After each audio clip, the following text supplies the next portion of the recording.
بہت بڑا مسئلہ ہے، ہمارے زمانے کے بہت بڑے مسائل میں سے لڑکیاں اتنی پڑھ گئی ہیں کہ لڑکے اتنے پڑھے لکھے نہیں رہے، لڑکیاں نوکری کرنے لگی ہیں اور اس نوکری نے ایسا بیڑا غرق کر دیا ہے کہ وہ اس کے بعد دوسرا سٹیپ یہ ہے کہ کہتی ہے میں خود کماتی ہوں، خود کھاتی ہوں، میرا کیا، اور طلاق سے بھی ڈر نہیں، اور بچے ہیں نہیں ہے، وہ کہتی ہے میرا اپنا سلسلہ ہے، جاؤ بے شک۔ یہ سب اخلاقی کمزوریاں ہیں اور بری طرح برباد ہوئے ہیں یہ لوگ، یہ اور پڑھاؤ انہیں۔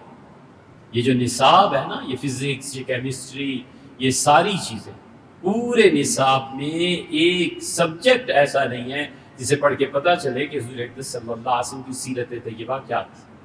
پورے کورس میں ایک کتاب ایسی نہیں ہے جسے پڑھ کے اللہ کی راہ ملے، اللہ کی محبت کا اندازہ ہو، اللہ کی معرفت کا اندازہ ہو، اللہ کی صفات کا اندازہ ہو۔ پورے نصاب میں ایک ایسی کتاب نہیں ہے جسے پڑھ کے کچھ خدا کا ڈر پیدا ہو، کوئی چھوٹے بڑے کا ادب اور تمیز پیدا ہو۔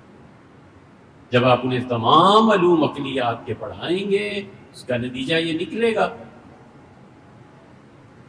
نہ ہم نے اس کی مخالفت کی، نہ ہمارے بزرگوں نے، بس بزرگوں نے یہ کہا کہ یار اس کے ساتھ بیلنسڈ نصاب لاؤ، ایک اچھا نصاب اپنے بچوں کو پڑھاؤ، جدید سائنس بھی ہو، کتاب و سنت بھی ہو، بچوں کو قرآن پاک کا حفظ بھی ہو۔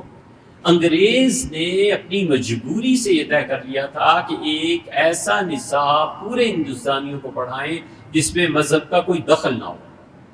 انگریز کی مجبوری بھی تھی، اس لیے کہ انگریز اگر اسلامیات داخل کرتے تو ہندو کون پڑھتا، ہندو مت کو داخل کرتے تو بدھوں کو کون سنبھالتا، بدھ اور ہندو اور مسلمان رہ کے سکھوں کا نصاب کون پڑھاتا۔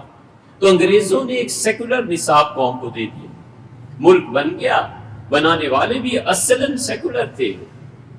مذہب کا کارڈ اب بھی استعمال ہوتا ہے، مذہب کا کارڈ اس وقت بھی استعمال ہوا، کیونکہ مذہب کے علاوہ کون سی چیز تھی جو سڑکوں پہ نکالتی، تو دین کو استعمال کر کے ایک دن ایسا نہیں گزرا جب خدا کا قانون کبھی یہاں نافذ ہو گیا، کچھ بھی نہیں۔ وہی حال اب بھی ہے، وہی حال اس وقت بھی تھا۔ تو اس لیے جب تک پرائیویٹ سیکٹر کے لوگ پیسہ نہیں خرچ کریں گے، 10 20 50 کروڑ جمع کر کے اپنا نصاب، اپنی تعلیم نہیں بنائیں گے، جو بچے اس نصاب تعلیم سے نکلیں گے وہ طلاقیں دیں گے، ان کی شادی اور عیش و عشرت کے دن کم ہوں گے اور عدت کی مدت لڑکی کے لیے زیادہ ہوگی۔ یہ نتیجے نکلنے ہیں۔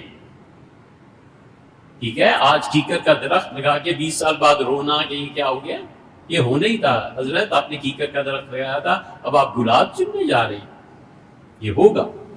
یہ اس نصاب تعلیم کے نتیجے یہی نکلیں گے کہ اللہ کا خوف نہیں، ہر چیز عقل عقل عقل عقل۔ جب تک عقل عشق الہی کے تابع نہیں ہوتی، پاک نہیں ہوتی۔ جب تک عقل وحی کے تابع نہیں ہوتی، وہ شر پیدا کرتی ہے۔ عقل صالح ہوتی ہے، برتن ناپاک ہو جائے، پیشاب کے قطرے چلے جائیں تو پانی سے پاک ہو جاتا ہے۔ عقل پاک ہی ہوتی ہے اس وقت جب وحی کے تابع۔ تو اس لیے اللہ تعالیٰ آپ کی مشکلات کو بھی حل کرے، ہماری بھی۔